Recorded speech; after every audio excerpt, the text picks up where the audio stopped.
ನಮಸ್ಕಾರ ಸ್ನೇಹಿತರೆ ತುಂಬಾ ಜನ ಕಮೆಂಟ್ಸ್ ಮಾಡ್ತಾ ಇದ್ರಿ ಈ ಹೊಸ ನೋಟಿಫಿಕೇಶನ್ ಆದ್ಮೇಲೆ ಕಮರ್ಷಿಯಲ್ ಟ್ಯಾಕ್ಸ್ ಇನ್ಸ್ಪೆಕ್ಟರ್ ಏನು ಅಂದ್ರೆ ಎಕ್ಸಾಮ್ ಡೇಟ್ಸ್ 3 ಇಲಾಖೆಗಳ ಪರೀಕ್ಷಾ ದಿನಾಂಕಗಳು ಒಂದೇ ದಿನ ಇದೆ ನೋಡಿ. ಇದೊಂದು ಕೆಪಿಎಸ್ಸಿಯ ಸ್ಮಾರ್ಟ್ ನಡೆ ಅಂತಾನೆ ಹೇಳ್ಬೋದು. ಬಟ್ ಪರೀಕ್ಷಾರ್ಥಿಗಳಿಗೆ ಪ್ರಾಣ ಸಂಕಟ ಇದು, ಅವಕಾಶಗಳ ವಂಚಿತರಾಗ್ತೀರಾ.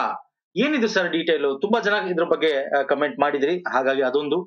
ಜೊತೆಗೆ ಯಾವ 3 ಇಲಾಖೆ? ಒಂದು ಕರ್ನಾಟಕ ರಾಜ್ಯ ಲೆಕ್ಕ ಪರಿಶೋಧನಾ ಇಲಾಖೆಯಲ್ಲಿ 2 ರೀತಿಯ ಪೋಸ್ಟ್ ಗಳಿದಾವೆ, ಗ್ರೂಪ್ ಸಿ ಎಕ್ಸಾಮು. ಕೋಪರೇಟಿವ್ ಇಲಾಖೆಯಲ್ಲಿ ಕೋಪರೇಟಿವ್ ಸೊಸೈಟಿ ಇನ್ಸ್ಪೆಕ್ಟರ್, ಈಗ ವಾಣಿಜ್ಯ ತೆರಿಗೆ ಇಲಾಖೆಯಲ್ಲಿ ಕಮರ್ಷಿಯಲ್ ಟ್ಯಾಕ್ಸ್ ಇನ್ಸ್ಪೆಕ್ಟರ್. ಈ 3 ಇಲಾಖೆಗಳು ಒಂದೇ ದಿನ ಇದೆ ಎಕ್ಸಾಮ್ಗಳು. ಬನ್ನಿ ಇದು ಡಿಸ್ಕಸ್ ಮಾಡೋಣ. ಜೊತೆಗೆ ತುಂಬಾ ಜನ ಕಮೆಂಟ್, ಯಾವ ಯಾವ ಡಿಗ್ರಿ ಮಾಡಿರೋರು ಈ ಕಮರ್ಷಿಯಲ್ ಟ್ಯಾಕ್ಸ್ ಇನ್ಸ್ಪೆಕ್ಟರ್ ಅಪ್ಲೈ ಮಾಡಬಹುದು. ನಾನು ಡೀಟೇಲ್ ಆಗಿ ಹೇಳಿದ್ದೆ ಕೂಡ, ಬಟ್ ಸ್ಟಿಲ್ ತುಂಬಾ ಜನಕ್ಕೆ ಗೊಂದಲ ಇದೆ. ಸೊ ಅದಕ್ಕಿಂತ ಮುಂಚೆ ಫಸ್ಟ್ ನಾವು ಕಡ್ಡಾಯ ಕನ್ನಡ ಭಾಷಾ ಪರೀಕ್ಷೆ ಯಾರು ಬರೀಬೇಕು, ಓಕೆ?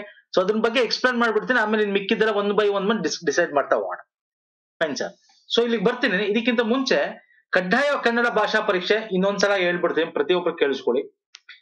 2022 29 11 ಈ ತಾರೀಕಿನಂದು ಎಕ್ಸಾಮ್ ನಡೆದಿದೆ. ಇದರ ನಂತರ ಯಾವುದೇ ಕೆಪಿಎಸ್ಸಿಯ ಕಡ್ಡಾಯ ಕನ್ನಡ ಭಾಷಾ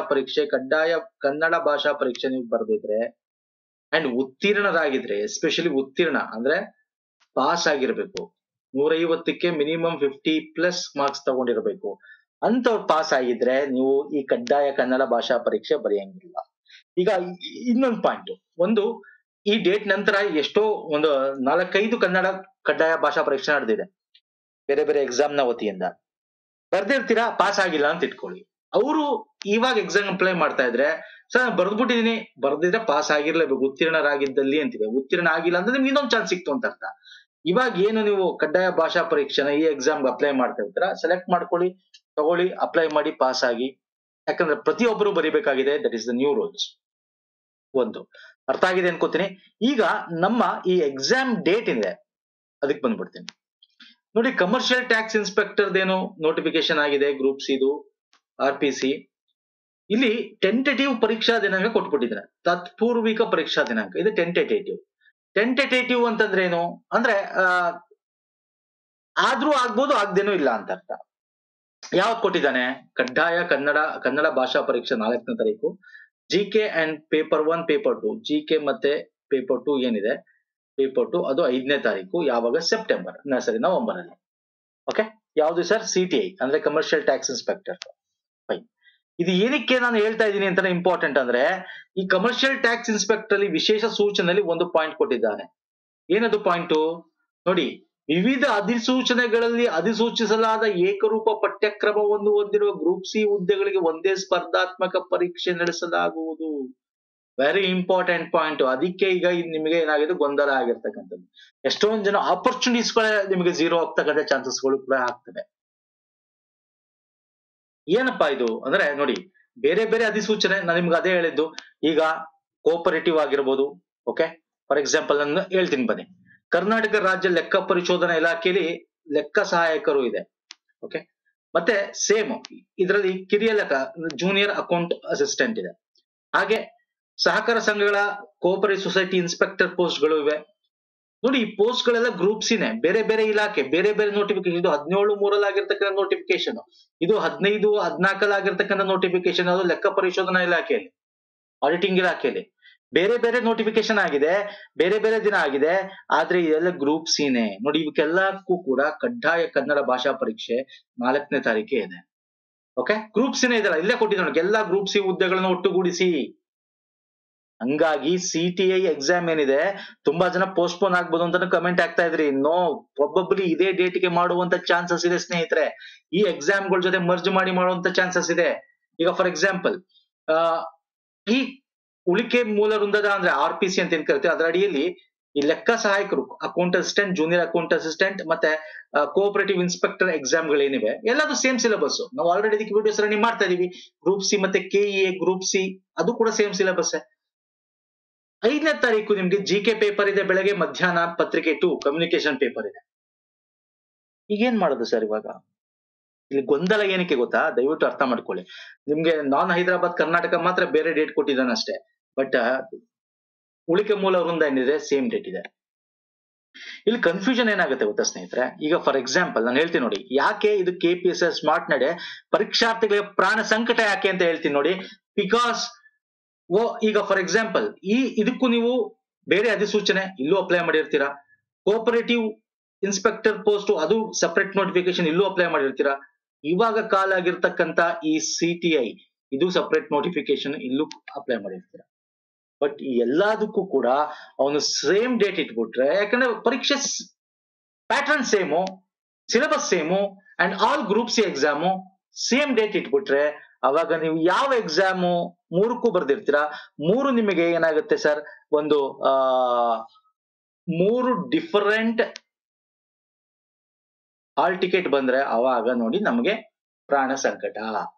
ಒಂದೇ ಬ್ರೇಕ್ ಆಗದ್ ನೀವು ಅಕಸ್ಮಾತ್ ನೋಡಿ, ಎಲ್ಲಾನು ಆಗು ಹೋಗುಗಳನ್ನ ಡಿಸ್ಕಸ್ ಮಾಡೋಣ. ಅಕಸ್ಮಾತ್ ಈಗ ಇದು ಯಾವಾಗ್ಲೂ ಆಗಿರೋದು 7 ತಿಂಗಳಿಂದ ಆಗಿರ್ತಕ್ಕಂಥ, ಅಂದ್ರೆ 3ನೇ ತಿಂಗಳು ಅಲ್ಲ ಆಗಿರ್ತಕ್ಕಂಥ ಮಾರ್ಚ್ ಅಲ್ಲಿ. ಓಕೆ, ಇದಕ್ಕಿಷ್ಟು ಟೈಮು ಡೇಟ್ ಕೊಟ್ಟಿದ್ದಾನೆ, ಅಂದ್ರೆ ಗ್ಯಾಪ್ ಕೊಟ್ಟಿದ್ದಾನೆ. ಸೊ ನಾವ್ ಏನ್ ಅನ್ಕೋಬಹುದು, ಹಾಗಾದ್ರೆ ಅಪ್ಲೈ ಮಾಡೋದ್ ಬೇಡವಾ? ಮಾಡಿ ಸರ್, ಅಪ್ಲೈ ಮಾಡಿ, ದಯವಿಟ್ಟು ಅಪ್ಲೈ ಮಾಡಿ. ಯಾಕೆಂದ್ರೆ ಈ ಟೆಂಟೇಟಿವ್ ಡೇಟ್ ಅಂತ ಏನಿದೆ ಇದು ಕನ್ಫರ್ಮ್ ಡೇಟ್ ಅಲ್ಲ. ನಿಮ್ಗೆ 2 ತಿಂಗಳ ಅಂತರದಲ್ಲಿ ಎಕ್ಸಾಮ್ ನ ಮಾಡ್ತಾ ಇರ್ತಕ್ಕಂಥದ್ದು. ಯಾವುದು ಕಮರ್ಷಿಯಲ್ ಟ್ಯಾಕ್ಸ್ ಇನ್ಸ್ಪೆಕ್ಟರ್. ಇಲ್ಲಿ ಬೇರೆ ಎಕ್ಸಾಮ್ ಗಳಿಗೆ ಅಷ್ಟು ಗ್ಯಾಪ್ ಕೊಟ್ಟಿದ್ದಕ್ಕೆ ಕಮ್ಮಿ ಗ್ಯಾಪ್ ಕೊಟ್ಟಿದ್ದಾನೆ. ಹಾಗಂತ ಇದನ್ನ ಪೋಸ್ಟ್ಪೋನ್ ಮಾಡುವಂತ ಚಾನ್ಸಸ್ ಕೂಡ ಇರುತ್ತೆ. ಚಾನ್ಸಸ್ ಹೇಳ್ತಾ ಇದೀನಿ, ಅಥವಾ ಅವ್ನ್ ಬೇಕು ಅಂತ KPSC ಸ್ಮಾರ್ಟ್ ವೇ ಆಫ್ ಇದ್ರಲ್ಲಿ ನಿಮಗೆ ಒಟ್ಟಿಗೆನೆ ನಡೆಸ್ಬಿಟ್ರೆ ಅವಾಗ್ಲೂ ಏನೋ ಮಾಡಕ್ಕಾಗಲ್ಲ, ನಾವು ಕೇಳಕ್ಕಾಗಲ್ಲ. ಯಾಕಂದ್ರೆ ಅವ್ನ ಎಕ್ಸಾಮ್ ನೋಟಿಫಿಕೇಶನ್ ಹಾಕ್ಬಿಟ್ಟಿದ್ದಾನೆ ಟೆಂಟೇಟಿವ್ ಡೇಟ್ ಅಂತ, ಅದನ್ನೇ ಕನ್ಫರ್ಮ್ ಮಾಡ್ಬೋದು, ಯಾರು ಕೇಳಕ್ಕಾಗಲ್ಲ. ಓಕೆ, ಸೊ ಅಪ್ಲೈ ಮಾಡೋದು ಒಂದು ಡ್ಯೂಟಿ, 600 ರೂಪಾಯಿ ಮಕ್ಕ ನೋಡ್ಬಿಡಿ, ಅಪ್ಲೈ ಮಾಡಿ, ಜನರಲ್ ಮೆರಿಟ್. ಓಕೆ, ಇನ್ನು ಕಮ್ಮಿ ಇದೆ ಬೇರೆ ಕ್ಯಾಟಗರಿಗೆ ಅಪ್ಲೈ ಮಾಡಿ. ಒಂದು ಇಲ್ಲಿ ಪ್ರಾಣ ಸಂಕಟ ಏನಾಗತ್ತೆ ಅಂದ್ರೆ, ಈಗ ಫಾರ್ ಎಕ್ಸಾಂಪಲ್ ನೋಡಿ, ಈಗ 2020-21ರಲ್ಲಿ ನಮ್ಗೆ ಗ್ರೂಪ್ ಸಿ ಎಕ್ಸಾಮ್ ನಡೀತು ಅಲ್ವಾ ಸರ್? ಜಾಸ್ತಿ ಪೋಸ್ಟ್ ಇದ್ವು, ನಾನ್ ಟೆಕ್ನಿಕಲ್, ಡಿಗ್ರಿ ಲೆವೆಲ್, ನಾನ್ ಡಿಗ್ರಿ ಲೆವೆಲ್ ಅಂತ ಮಾಡಿದ್ರು. ಅಲ್ಲಿ ಎಷ್ಟೋ ಇಲಾಖೆ ಡಿಗ್ರಿ ಅಂಡ್ ನಾನ್ ಡಿಗ್ರಿ ಅಂತ ಮಾಡಿದ್ರು ಅಲ್ವಾ ಸರ್? ಅಲ್ಲಿ ತುಂಬಾ ಇಲಾಖೆಗಳು ಎಲ್ಲಾನು ಸೇರಿಸಿ ಒಟ್ಟಿಗೆ ಎಕ್ಸಾಮ್ ಮಾಡ್ತಾ ಇದ್ರು. 1 ವರ್ಷ 2 ವರ್ಷಕ್ಕೆ ಒಂದ್ಸಲ ಮಾಡ್ತಾ ಇದ್ರು. ಆದ್ರೆ ಈಗ ಹಂಗ್ ಮಾಡ್ತಾ ಇಲ್ವೇ? ಈಗ ಲಾಸ್ಟ್ 1-2 ಇಯರ್ಸ್ ಇಂದ ನೋಡಿ, ಬರೀ 50 ಪೋಸ್ಟ್, 100 ಪೋಸ್ಟ್ಗೆ ಬೇರೆ ಬೇರೆ ಇಲಾಖೆದು 150 ಪೋಸ್ಟ್. ಈಗ ನೋಡಿ CTI 230 ಪೋಸ್ಟ್ ಇದು 230 ಪೋಸ್ಟ್. ಅಂದ್ರೆ ಬೇರೆ ಬೇರೆ ಇಲಾಖೆಯಲ್ಲಿ ನಿಮ್ಗೆ ಬೇರೆ ಬೇರೆ ಸಪರೇಟ್ ನೋಟಿಫಿಕೇಶನ್ ಗ್ರೂಪ್ಸ್ ಓಡಿಸ್ತಾ ಇದ್ದಾನೆ.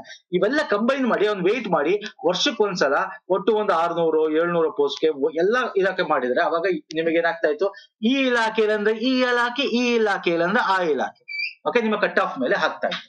ಆದ್ರೆ ಈಗ ಪ್ರತಿಯೊಂದು ಇದಕ್ಕೂ ಸಪರೇಟ್ ನೋಟಿಫಿಕೇಶನ್ ಹೊಡೆದು ಸಪರೇಟ್ ದುಡ್ಡು ಹೊಡ್ಕೊಂಡು KPSC ನೋಡಿ ಸಪರೇಟ್ ದುಡ್ಡನ್ನ ಮಾಡ್ಕೋತಾ ಇದಾರೆ, ದುಡ್ಡು ಮಾಡ್ಕೊಂಡು, ಆದ್ರೆ ಎಕ್ಸಾಮ್ ಮಾತ್ರ ಒಂದೇ ಕೊಡ್ತಾ ಇದಾರೆ. ಈಗ ಏನ್ ಮಾಡೋದು? ಈಗ ಫಾರ್ ಎಕ್ಸಾಂಪಲ್ ಅಕಸ್ಮಾತ್ KPSC ಒಳ್ಳೆ ನಡೆ ಆಗಿದ್ರೆ ಏನ್ ಮಾಡ್ಬೋದು ಗೊತ್ತಾ ಅವರು ನಿಮ್ಗೆ? ಈಗ ಎಲ್ಲಾನು ಒಂದೇ ದಿನ ಮಾಡಿದ್ರು ಅಂತ ಇಟ್ಕೊಳ್ಳಿ. 4ನೇ ತಾರೀಕು ಕನ್ನಡ, 5ನೇ ತಾರೀಕು ನಿಮ್ಗೆ ಪತ್ರಿಕೆ 1, ಪತ್ರಿಕೆ 2 ಮಾಡಿದ್ರು ಅಂತ ಇಟ್ಕೊಳ್ಳಿ. ಈ ಒಂದು ಇಲಾಖೆ, 3 ಇಲಾಖೆಗಳ ಒಂದು ಇದಕ್ಕೂ ಒಂದೇ ಈಗ ನೀವು ಆಲ್ರೆಡಿ ಅಪ್ಲೈ ಮಾಡಿರ್ತೀರಲ್ವ ಸರ್, ನೀವು ಲಾಗಿನ್ ಆಗ್ತೀರಾ, ನಿಮ್ಮ ಹತ್ರ ಪಾಸ್ವರ್ಡ್ ID ಎಲ್ಲ ಸೇಮ್ ಇರುತ್ತೆ, ಲಾಗಿನ್ ಆಗ್ತೀರಾ, ಲಾಗಿನ್ ಆಗಿ ಇದಕ್ಕೂ ಅಪ್ಲೈ ಮಾಡ್ತೀರಾ ಅಂತ ಇಟ್ಕೊಳ್ಳಿ. ಎಲ್ಲದಕ್ಕೂ ಒಂದೇ ಹಾಲ್ ಟಿಕೆಟ್ ಏನಾದ್ರು ಕೊಟ್ರೆ ಆಗ ನೋಡಿಯಪ್ಪ ಹೇಳ್ಬೋದು ಎಸ್ ಅಂತ. ಬಟ್ ಕೊಡಲ್ವೇ? ಯಾಕೆ ಕೊಡಲ್ಲ ಅಂದ್ರೆ ಸಪರೇಟ್ ನೋಟಿಫಿಕೇಶನ್ ಹಾಲ್ ಟಿಕೆಟ್ ಒಂದು ಕೊಡ್ತಕ್ಕಂಥ ಚಾನ್ಸಸ್ ಕಮ್ಮಿ ಇದೆ. ಕೊಟ್ರೆ fine, you people will be happy. ಯಾಕಂತಂದ್ರೆ ಅದಿಲ್ಲ ಅಂದ್ರೆ ಈ ಎಕ್ಸಾಮು, ಇದಿಲ್ಲ ಅಂದ್ರೆ ಆ ಎಕ್ಸಾಮ್, ಯಾವ್ದ್ರಲ್ಲಿ ಕಟ್ ಆಫ್ ಹೆಚ್ಚು ಜಾಸ್ತಿ ಕಮ್ಮಿ ಇರುತ್ತೆ ಅದ್ರಲ್ಲಿ ನೀವು ಸೆಲೆಕ್ಟ್ ಆಗೋ ಚಾನ್ಸಸ್ ಇರುತ್ತೆ. ಆದ್ರೆ ಇಲ್ಲಿ ಅವನು 3 ಡೇಟ್ಗಳು ಮಾಡ್ಬಿಟ್ರೆ, ಒಂದೇ ಡೇಟ್ ಅಲ್ಲಿ 3 ಎಕ್ಸಾಮ್ ಮಾಡ್ಬಿಟ್ರೆ, ಅವಾಗ ಬೇರೆ ಬೇರೆ ಹಾಲ್ ಟಿಕೆಟ್ ಮಾಡ್ಬಿಟ್ರೆ ಅವಾಗ ಈ ಎಕ್ಸಾಮ್ ಬರೆಯೋರು ಈ ಎಕ್ಸಾಮ್ ಬರೆಯಕ್ಕಾಗಲ್ಲ. ಈ ಎಕ್ಸಾಮ್ ಅಂದ್ರೆ ಈಗ ಹೆಂಗಪ್ಪ ಚೂಸ್? ಈಗ ಫಾರ್ ಎಕ್ಸಾಂಪಲ್ ಕನ್ಸಿಡರ್ ಮಾಡ್ಕೋಣ, ಒಂದೇ ದಿನ 5ನೇ ತಾರೀಕು ಎಕ್ಸಾಮು ನಿಮಗೆ ಇತ್ತು 3 ಇಲಾಖೆದು ಅಂತ ಇಟ್ಕೊಳ್ಳಿ. ಒಂದು ಕಮರ್ಷಿಯಲ್ ಟ್ಯಾಕ್ಸ್ ಇನ್ಸ್ಪೆಕ್ಟರ್ದು, ಮತ್ತೆ ಕೋಪರೇಟಿವ್ ಇನ್ಸ್ಪೆಕ್ಟರ್ದು, ಮತ್ತೆ ಅಕೌಂಟ್ ಅಸಿಸ್ಟೆಂಟ್ ಒಂದೇ ದಿನ ಇತ್ತು ಅಂತ ಇಟ್ಕೊಳ್ಳಿ. ಹಾಗೇನ್ ಮಾಡೋಣ? ಆಗ ನೀವು ಈ 3ಕ್ಕೂ ಅಪ್ಲೈ ಮಾಡಿದ್ರೆ, ಯಾರು ಅಪ್ಲೈ ಮಾಡಿದ್ರೆ ಅವ್ರಿಗೆ ಹೇಳ್ತಾ ಇದ್ದೀನಿ. ಈಗ ಒಬ್ಬೊಬ್ರು ಇದಕ್ ಮಾತ್ರ ಮಾಡಿರ್ತಾರೆ, ಯಾಕಂದ್ರೆ ಅವ್ರಿಗೆ ಅದೇ ಎಲಿಜಿಬಿಲಿಟಿ ಇರುತ್ತೆ, ಅವರ ಒಂದು ಕ್ವಾಲಿಫಿಕೇಶನ್ ಕಾಮರ್ಸ್ ಅಥವಾ ಒಂದು ಅಕೌಂಟ್ಸ್ ಮೇಲೆ ಇರುತ್ತೆ, ಅವ್ರು ಮಾತ್ರ ಮಾಡಿರ್ತಾರೆ. ಸೊ ಅವ್ರದ್ದೇನ್ ತೊಂದ್ರೆ ಇಲ್ಲ. ಈ 3ಕ್ಕೂ ಅಪ್ಲೈ ಮಾಡಕ್ಕೆ ಯಾರಿಗೆ ಎಲಿಜಿಬಲ್ ಇದ್ದು ಅಪ್ಲೈ ಮಾಡ್ತಿರಲ್ಲ ಅವ್ರಿಗೆ ಮಾತ್ರ ತೊಂದರೆ ಬಗ್ಗೆ ನಾನು ಮಾತಾಡ್ತಾ ಇದ್ದೀನಿ ಸ್ನೇಹಿತರೆ.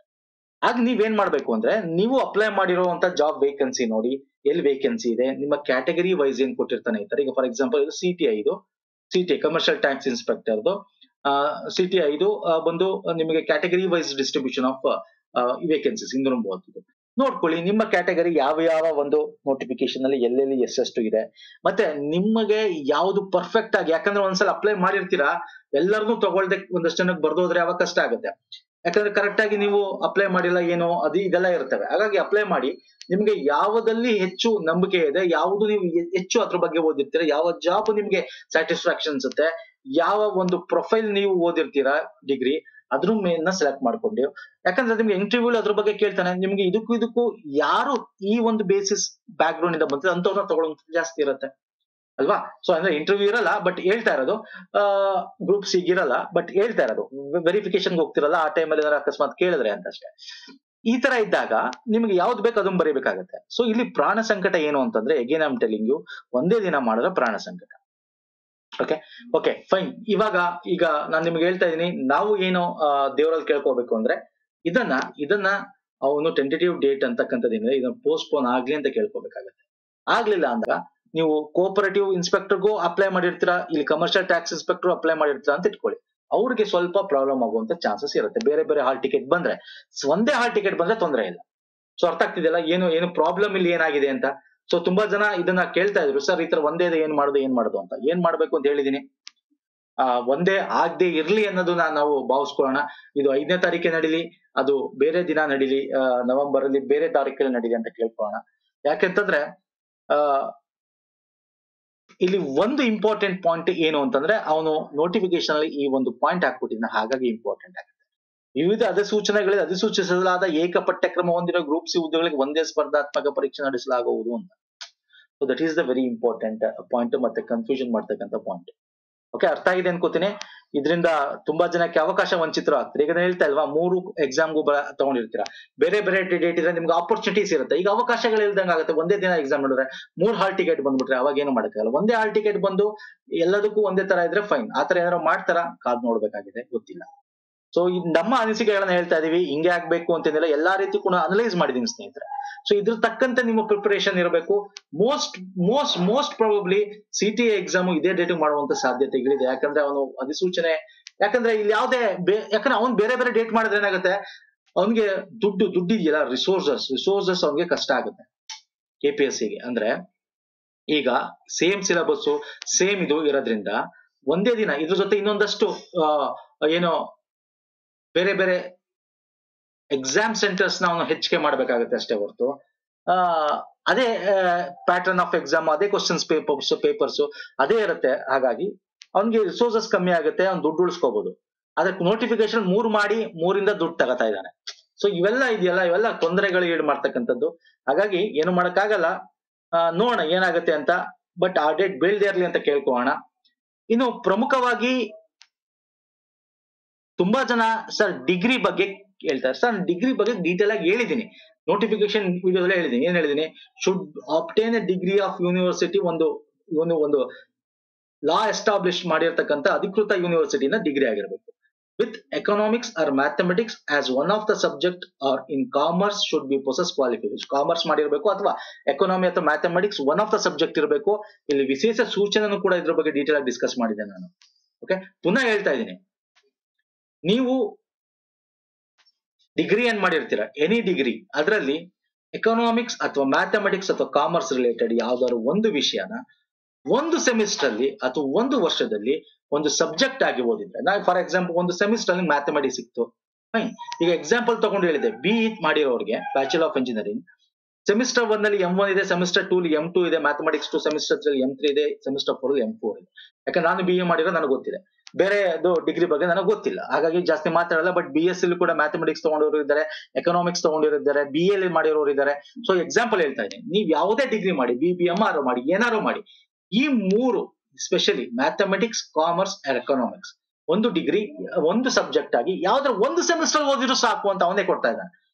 ಮಾಡಿದ್ರೆ ಸಾಕು, ನಾವು ಪರಿಗಣಿಸಲಾಗುವುದು ಅಂತ ಅವನೇ ಹೇಳ್ತಾ ಇದ್ದಾನೆ ಸ್ನೇಹಿತರೆ. ಪದೇ ಪದೇ ಹೇಳ್ತಾನೆ. ಎಗೇನ್ ತುಂಬಾ ಜನ ಸರ್ ನಾ ಇದು ಮಾಡಿದೀನಿ. ಒಂದು ಲಾಸ್ಟ್ ಫೈನಲ್ ಆಗಿ ಹೇಳ್ತೀನಿ, ಹೇಗಿದ್ರು ನಿಮ್ಗೆ 1ನೇ ತಾರೀಕು ಸೆಪ್ಟೆಂಬರ್ 9, 2023 ಅಪ್ಲೈ ಮಾಡಕ್ಕೆ ನಿಮ್ಗೆ ಆನ್ಲೈನ್ ಲಿಂಕ್ ಓಪನ್ ಆಗುತ್ತೆ ಅಲ್ವಾ ಸರ್. ಹಾಗೇನು ಮಾಡಬೇಡಿ, ನೀವು ಅಪ್ಲೈ ಲಿಂಕ್ ಹೋಗಿ ಅಲ್ಲಿ ಅಪ್ಲೈ ಮಾಡಕ್ ಹೋದಾಗ ಅಲ್ಲಿ ನಿಮ್ಮ ಒಂದು ಎಜುಕೇಶನ್ ಕ್ವಾಲಿಫಿಕೇಶನ್ ನೋಡಿ, ಯಾವ ಡಿಗ್ರಿಗಳು ಅವನು ಕೊಟ್ಟಿದ್ದಾನೆ, ಅದ್ರಡಿಲಿ ನಿಮ್ಗೆ ಏನಾರು ಈ ಸಬ್ಜೆಕ್ಟ್ ಓದಿದಾರಾ ಅಂತ ಏನಾರು ಒಂದು ಸಪರೇಟ್ ಆಪ್ಷನ್ ಕೊಟ್ಟಿದ್ದಾನ, ಅಲ್ಲಿ ನಿಮಗೆ ಡಿಗ್ರಿ ಮೇಲೆ ನೀವು ಅಪ್ಲೈ ಮಾಡಕ್ಕೆ ಒಂದು ಆಪರ್ಚುನಿಟಿ ಅಲ್ಲಿ ನಿಮ್ಗೆ ಸೆಲೆಕ್ಟ್ ಮಾಡೋದು ಏನಾರು ಕೊಟ್ಟಿದ್ರೆ ಅವ್ರು ಅಪ್ಲೈ ಮಾಡಿ, ಸಿಂಪಲ್. ಕೊಟ್ಟಿಲ್ಲ ಅಂದ್ರೆ ಮಾಡಂಗಿಲ್ಲ ಅಷ್ಟೇ, ಸಿಂಪಲ್ ಫಂಡ ಆಯ್ತಾ. ಸಿಂಪಲ್ ಫಂಡ ಏನೋ ಅಪ್ಲೈ ಮಾಡ್ಬೇಕಾದ್ರೆ ನೀವು ಅಲ್ಲಿ ಹೋಗಿ ನಿಮ್ಮ ಡಿಗ್ರಿ ಅಲ್ಲಿ ಏನಾರು ಕೊಟ್ಟಿದಾನ ಚೆಕ್ ಮಾಡಿ, ಕೊಟ್ಟಿದ್ರೆ ಅಪ್ಲೈ ಮಾಡಕ್ ಆಗುತ್ತೆ, ಕೊಟ್ಟಿಲ್ಲ ಅಂದ್ರೆ ಮಾಡಕ್ ಆಗಲ್ಲ, ಸಿಂಪಲ್ ಫಂಡ. ಮತ್ತೆ ಇನ್ನೊಂದು ಹೇಳ್ತಾ ಇದೀನಿ, ತುಂಬಾ ಜನ ಏನ್ ಮಾಡ್ತೀರಾ, ಇಲ್ಲಿ ಡಿಗ್ರಿ ಇದೆಯಲ್ಲ, ಡಿಗ್ರಿ ಮತ್ತೆ ಮಾಸ್ಟರ್ ಡಿಗ್ರಿ ಅಂತ ಏನಾರು ಕೊಟ್ಟಿದ್ರೆ, ಹೈ ಎಜುಕೇಶನ್ ನಿಮ್ಮ ಲಾಸ್ಟ್ ಎಜುಕೇಶನ್ ಅಂತ ಕೊಟ್ಟು ಮಾಸ್ಟರ್ ಡಿಗ್ರಿ ಅಂತೆಲ್ಲ ಸೆಲೆಕ್ಟ್ ಮಾಡಕ್ ಹೋಗ್ಬೇಡಿ. ಯಾಕೆ ಹೇಳ್ತಾ ಇದೀನಿ ಅಂತಂದ್ರೆ, ಎಲ್ಲ ನೋಟಿಫಿಕೇಶನ್ ಹಾಕಿರ್ತಾನೆ, ಅವನಿಗೆ ಬೇಕಾಗಿರೋದು ಡಿಗ್ರಿ ಮಾತ್ರ, ಅದಕ್ಕಿಂತ ಹೈಯರ್ ಎಜುಕೇಶನ್ ಇದ್ರೆ ನಾವು ತಗೊಳ್ಳಲ್ಲ ಅಂತ ಎಲ್ಲಾ ನೋಟಿಫಿಕೇಶನ್ ಹಾಕಿರ್ತಾನೆ. ತುಂಬಾ ಜನ ಅದನ್ನೇ ತಪ್ಪು ಮಾಡ್ತಾರೆ. ಈ ನೀವು ಡಿಗ್ರಿ ಬೇಸಿಸ್ ಮೇಲೆ ಅಪ್ಲೈ ಮಾಡ್ತೀರಾ, ಅಪ್ಲೈ ಮಾಡ್ಬೇಕಾದ್ರೆ ಬರೀ ಡಿಗ್ರಿ ಮಾತ್ರ ನೀವು ತೋರಿಸಿ. ಓಕೆ, ನೀವು ಹೈಯರ್ ಡಿಗ್ರಿ ತೋರಿಸಿದ್ರೆ ಏನಾಗುತ್ತೆ, ಹೈಯರ್ ಡಿಗ್ರಿ ಅವ್ನು ಇಲ್ಲಿ ಯಾಕೆ ಅಪ್ಲೈ ಮಾಡ್ತಾರೆ, ಬರೀ ಡಿಗ್ರಿ ಅವ್ರಿಗೆ ಮಾಡ್ತಾ ಇರೋದು ಅಂತ ಹೇಳಿ ರಿಜೆಕ್ಟ್ ಆಗೋ ಚಾನ್ಸಸ್ ಇರುತ್ತೆ. ಯಾಕಂದ್ರೆ ನೋಟಿಫಿಕೇಶನ್ ಕೊಟ್ಟಿದ್ದಾನೆ, ಪ್ರತಿಯೊಂದು ನೋಟಿಫಿಕೇಶನ್ ಕೊಡ್ತಾನೆ, ನಮ್ಗೆ ಇದೇ ಬೇಕಾಗಿದೆ, ಇದಕ್ಕಿಂತ ಹೈ ಡಿಗ್ರಿ ನಾವು ಅಕ್ಸೆಪ್ಟ್ ಮಾಡಲ್ಲ ಅಂತಾನೆ ಕೊಟ್ಟಿರ್ತಾನೆ. ಸೊ ಅದೊಂದು ನಿಮ್ಗೆ ಟಿಪ್ಸ್ ಕೊಡ್ತಾ ಇದ್ದೀನಿ. ಓಕೆ, ಸೊ ಎಲ್ಲಾ ರೀತಿಯಾದ ಡಿಸ್ಕಸ್ ಮಾಡಿದೀನಿ. ಇನ್ನೇನಾದ್ರು ಡೌಟ್ಸ್ ಇದ್ರೆ ಕಮೆಂಟ್ ಮಾಡಿ, ನೆಕ್ಸ್ಟ್ ವಿಡಿಯೋ ನೋಡೋಣ. ನಮ್ಮ ಟೆಲಿಗ್ರಾಮ್ ಮತ್ತೆ ಇನ್ಸ್ಟಾಗ್ರಾಮ್ ಫಾಲೋ ಮಾಡ್ಕೊಳ್ಳಿ, ಅದರ ಲಿಂಕ್ ಇದೇ ವಿಡಿಯೋದ ಕೆಳಗೆ ಡಿಸ್ಕ್ರಿಪ್ಷನ್ ಬಾಕ್ಸ್ ಅಲ್ಲಿ ಇದೆ. ಹಾಗೆ ನಮ್ಮ ಪುನೀತ್ ಫೋರಂ ಅಂತ ನೀವು ಸರ್ಚ್ ಮಾಡಿದ್ರು ಕೂಡ ಈ ರೀತಿ ಸಿಂಬಲ್ ಇರ್ತಕ್ಕಂಥ ಸಿಗ್ತಾ ಜಾಯ್ನ್ ಆಗ್ಬೋದು. ನಮ್ಮ ಯೂಟ್ಯೂಬ್ ಚಾನಲ್ ಸಬ್ಸ್ಕ್ರೈಬ್ ಮಾಡ್ಕೊಳ್ಳಿ. ನಮಸ್ಕಾರ, ಧನ್ಯವಾದಗಳು. ನೆಕ್ಸ್ಟ್ ವಿಡಿಯೋ ಪುನಃ ಬರ್ತೀನಿ.